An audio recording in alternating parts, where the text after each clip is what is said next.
I've been thinking about you. No.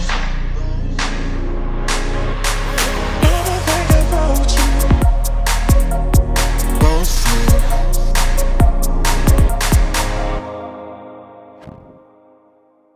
Hello à tous, hello mes phoenix et bienvenue sur ma chaîne YouTube. Trop contente de vous retrouver en ce dimanche pour la petite vidéo de la semaine et trop contente d'aborder avec vous le sujet du regard des gens. Dans cette vidéo, je vais vous expliquer comment j'ai fait pour surmonter le regard des gens et comment je fais encore aujourd'hui pour le surmonter. C'est une chose de laquelle j'ai beaucoup souffert après mon accident et c'est une chose de laquelle je peux encore souffrir aujourd'hui, en toute honnêteté. C'est un sujet qui est pas facile, c'est un sujet qui nous touche toutes et tous, je pense. Et il faut en parler pour avancer, il faut en parler pour se relever, et il faut en parler pour accepter. La première chose que je vais aborder dans cette vidéo, c'est mon vécu. Quand je suis sortie de l'hôpital, j'ai fait face à ma différence, celle d'être brûlée sur 40% du corps. Et j'ai fait face à des regards plus que pesants en fait, parce que les gens ne savent pas, déjà premièrement, ce qu'est un grand brûlé. Donc c'était super compliqué, je me prenais des regards dans la rue, je me prenais des questions gênantes, des c'est quoi que t'as là, des regards hyper mal placés, des regards insistants. Et à force de prendre tous ces regards, ma solution ça a été de me cacher. Ça a été de me couvrir pendant 4 ans de ma vie avec des jeans, des manches longues et tout ça. Voilà. Faut savoir que mon cou, ça a été pendant longtemps, et c'est encore quelquefois aujourd'hui, mon plus gros complexe. C'est ce qui attire le regard en premier, c'est ce qui fait qu'on voit directement que je suis différente, que quelque chose cloche, en gros. Et mon cou, c'est ce que j'avais le plus de mal à montrer, donc je l'ai caché. Caché. Avec des écharpes, des foulards, trop bizarre de ressortir tout ça. Ah, en veux-tu, en voilà. J'avais demandé à ma grand-mère des écharpes. T'en veux, genre, je les ai mis un nombre incalculable de fois pendant genre 4 ans. 4 ans. Il n'y a pas un jour où je mettais pas un foulard, une écharpe autour du cou, que ce soit au sport, en soirée, en plein été. Voilà. Ça, c'est l'histoire de ma vie pendant 4 ans. Et aujourd'hui, quand il fait genre moins 5 degrés, j'ai même plus envie de mettre d'écharpe tellement je peux plus me les voir en peinture. C'est incroyable de ressortir tout ça, c'est fou. Face aux regards malaisants, aux questions curieuses, aux questions gênantes, j'osais plus sortir découverte en fait. C'était hors de question pour moi, ça n'existait pas. Donc je passais mes journées couvertes, quelle que soit la température, quelle que soit la situation. Et déjà, combien de soirées j'ai loupé par peur qu'on me regarde en mode non, je suis fatiguée, j'y vais pas, mais j'étais pas fatiguée, c'était j'ai pas envie qu'on me regarde en fait, je sais qu'on va me regarder. Ou alors à chaque soirée j'optais pour des cols roulés, pour des écharpes, pas de décolleté pour pas qu'on voit que j'avais une démarcation au niveau du cou. Ou alors quand je voulais mettre genre une robe pour me sentir un peu féminine, je mettais des collants hyper opaques. Je vais essayer de vous trouver des photos de comment je m'habillais à l'époque, toujours couverte. Et c'était une longue époque de ma vie en fait, tout simplement. Et j'en ai beaucoup souffert. Voir mes amis en short, en robe, en t-shirt, en débardeur, prendre le soleil. Et moi à côté j'étais dans ma bulle, dans mon univers. Et en fait tous ces vêtements, c'était mon manque de confiance en moi. J'ai passé de nombreuses années aussi à me maquiller d'une telle épaisseur pour camoufler mes cicatrices. J'allais chez Sephora, je demandais des conseils. C'était à base de Make Up Forever, de trucs hyper compacts, de poudre, de traits d'eyeliner pour masquer le fait que je dormais pas trop la nuit. Enfin, c'était vraiment un carnage. Et en fait, au plus je me couvrais, en plein été surtout, ou en soirée, au plus on me regardait. Mais on me regardait parce que c'était même pas parce que j'étais brûlée, c'était plus en mode mais pourquoi elle est couverte comme ça? Donc du coup forcément ça attisait la curiosité. Et au plus je me couvrais, au moins j'avais confiance en moi, au plus on me regardait, et au plus quand on me posait des questions, j'avais la haine.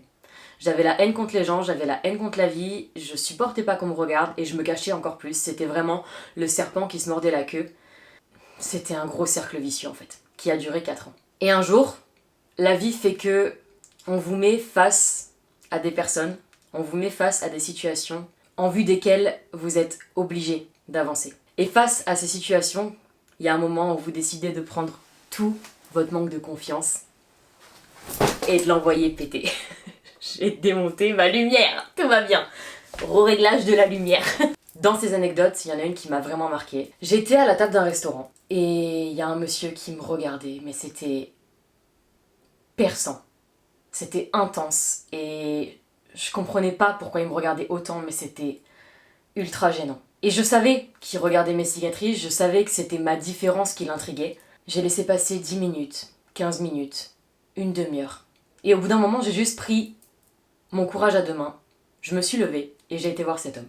Et je lui ai dit, bon écoutez, je sais que je suis différente. Je sais, voilà, je suis une grande brûlée. C'est pas facile tous les jours, mais là, ça fait une demi-heure que vous me fixez. Donc si vous avez une question, posez-la moi. Et là, cet homme a repris contact avec la réalité, comme s'il était dans son monde. Il a vraiment fait ce geste, dont je me souviendrai toute ma vie, et il m'a dit, waouh, je suis désolée mademoiselle, j'ai ma nièce qui est à l'hôpital. Elle a eu un accident à propos du feu. Et elle est aujourd'hui à l'hôpital, dans un coma. Et je me demande juste si, à son réveil, elle sera aussi jolie que vous, avec vos cicatrices. J'ai pris la claque de ma vie. J'ai pris la claque de ma vie tout simplement parce que je pensais que cet homme me regardait parce qu'il me trouvait différente, parce qu'il me trouvait choquante, parce qu'il me trouvait moche. Littéralement, j'avais l'impression qu'il était dans le jugement et je me suis rendu compte que pas du tout. Et c'est à ce moment-là que j'ai compris que tu peux pas interpréter le regard de quelqu'un, et encore moins le regard de quelqu'un que tu ne connais pas.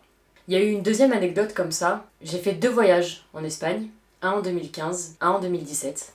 J'ai fait face au changement de mentalité entre la France et l'Espagne. L'Espagne est un pays qui est, je dirais, plus tolérant à la différence, plus libéré en fait. Les deux ont changé ma vision de voir les choses. Quand je suis partie en Espagne, j'étais couverte avec mes petits foulards, avec mes collants opaques, mes jeans en plein été, sous 38 degrés. Et j'ai rencontré là-bas un Espagnol qui m'avait dit « Mais meuf, on s'en tape ! Genre enlève ton écharpe, tu vas mourir de chaud. C'est bon, déshabille-toi, dessape-toi, t'es trop belle !» Et c'était la première fois qu'on me disait ça.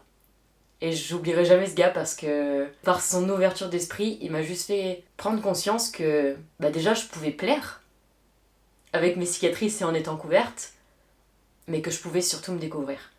Et en repartant en Espagne en 2017, en road trip, pendant 1 mois et demi avec ma meilleure amie, je me suis pas laissé le choix. Je vous reparlerai de ce road trip dans une prochaine vidéo parce que c'est très important pour moi de vous expliquer à quel point le voyage peut ouvrir des voies et des portes en nous tellement belles et nous aider à grandir, à avancer et à accepter. Mais pendant ce road trip, juste pour vous résumer en 3 secondes, j'ai pris ma valise, j'ai repris des shorts, des robes et des t-shirts que j'avais pas mis depuis 4 ans. J'ai tout mis dedans et je me suis dit, ok, t'as plus le choix. Et en faisant ça en Espagne, je me suis rendu compte que pourquoi je le ferais pas en France ? Pourquoi je le ferais pas en France ? Tout simplement. Avec le temps, j'ai appris à avancer.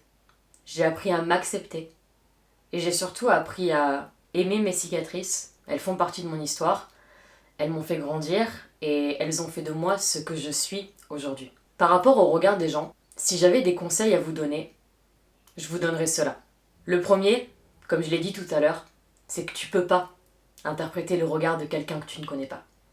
Tu vas marcher dans la rue, tu vas avoir un regard oppressant, immédiatement tu vas penser à ce que tu n'aimes pas chez toi, dis-moi si c'est pas vrai. Tu vas dire putain, il regarde mes rondeurs, oh là là, il regarde mes cuisses, ah, il regarde mes cicatrices, ah, tu vois. Et en fait, autant cette personne te regarde juste parce que elle te trouve à son goût, juste parce qu'elle aime bien tes fringues, juste parce qu'elle aime bien tes cheveux, juste parce que peut-être qu'elle aime bien tes rondeurs, justement que toi, t'as du mal à assumer. Ou peut-être même pas, peut-être que oui, effectivement, elle te regarde parce que elle te trouve pas ouf. Mais on en vient au deuxième conseil, c'est que le regard des autres, c'est le reflet de l'image que tu te donnes. Si tu es fermé, si comme moi, tu vas te couvrir, tu vas baisser la tête, tu vas pas regarder droit devant toi et tu vas te renfermer sur toi-même, les gens vont te regarder, ils vont être intrigués. Pourquoi elle est comme ça ? Pourquoi elle est renfermée ? Pourquoi elle se couvre ? Pourquoi elle a tant de vêtements alors qu'il fait 40 degrés ? Et là, les regards, tu vas les prendre. Au contraire, si tu relèves la tête, que tu souris, que tu penses à toutes les choses positives que tu vis au jour le jour, tu vas dégager inévitablement de la lumière. tu vas devenir ce qu'on appelle un être solaire. Les gens autour de toi ressentiront en fait que on a le smile, on aime la vie, parce que quand on frôle la mort, quand on a des accidents, des maladies, quand on a des combats et qu'on arrive à les surmonter, on sait l'importance qu'elle a. Quand tu sais renvoyer ça, ne serait-ce que par ton assurance, ne serait-ce que par ta présence et par ton sourire, là t'as gagné. Et je peux te garantir que les regards que tu auras seront totalement différents. Et en vrai, je vais te dire un truc. C'est même pas que les regards sont différents. C'est juste toi qui les interpréteras différemment parce que tu seras bien dans ton corps. Au final, plus tu t'acceptes, moins le regard des gens a d'impact sur toi. Ou alors a un impact totalement différent. Quand j'ai commencé à me découvrir, à enlever mes écharpes, à accepter mes cicatrices, à remettre des t-shirts, à dénuder une épaule, à remettre des shorts, des robes. En fait, j'étais bien avec moi-même parce que je retrouvais une part de moi-même. Donc j'étais confiante et je me disais ok, je suis un phénix. J'ai ma phénix army avec moi, j'arrive à faire passer des messages au quotidien, j'aide les gens sur mes réseaux sociaux, ça m'aide moi aussi. Je suis bien avec tout ça, ok, je suis différente, je suis une grande brûlée, mais ça va. À partir de ce jour, le regard des gens a eu beaucoup moins d'importance et m'a beaucoup moins atteint. C'est pas que les gens me regardaient moins que quand j'avais une écharpe, c'est juste que le regard que je portais sur moi et mes cicatrices était différent. Je les cachais plus, je les assumais, je les aimais et les gens le ressentent.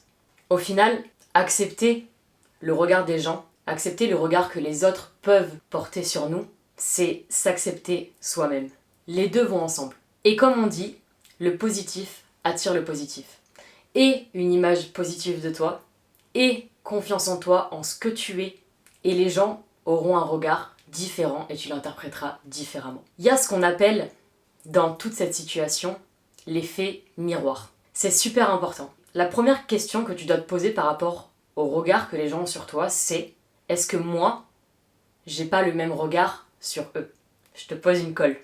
Est-ce que tu as l'impression d'être tolérant ou est-ce que tu as l'impression d'être plus dans le jugement quand tu regardes une personne?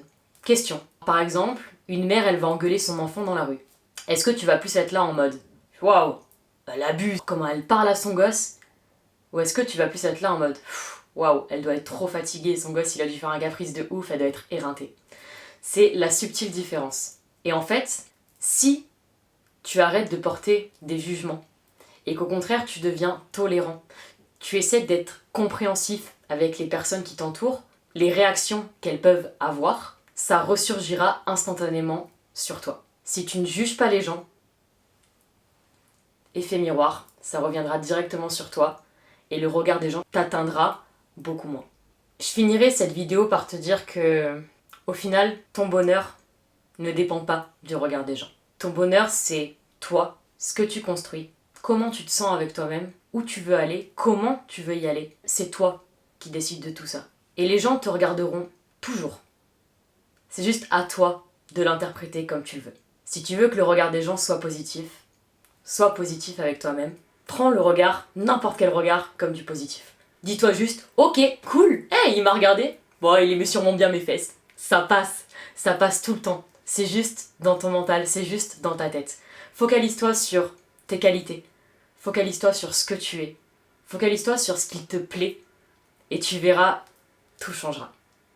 Je finirai juste cette vidéo par te dire qu'au final, dans tout ce qui se passe, le plus important, c'est le regard que toi, tu portes sur toi. J'espère sincèrement que cette vidéo vous aura aidé, qu'elle vous aura plu. C'était un plaisir pour moi de vous parler de ça. Je vous parlerai aussi de l'acceptation de soi, c'est très important. Pour moi, de vous en parler, c'est très important de vous faire part de mon expérience. Je vous parlerai aussi de comment j'ai retrouvé l'amour finalement après mon accident, malgré les regards qu'on pouvait me porter. Et j'ai trop hâte d'aborder ces sujets avec vous. C'est ce qui me passionne, c'est ce qui me fait vibrer et j'adore vous partager tout ça. Je vous dis à dimanche prochain pour une nouvelle vidéo. Je vous aime très fort. Vive les hérissons.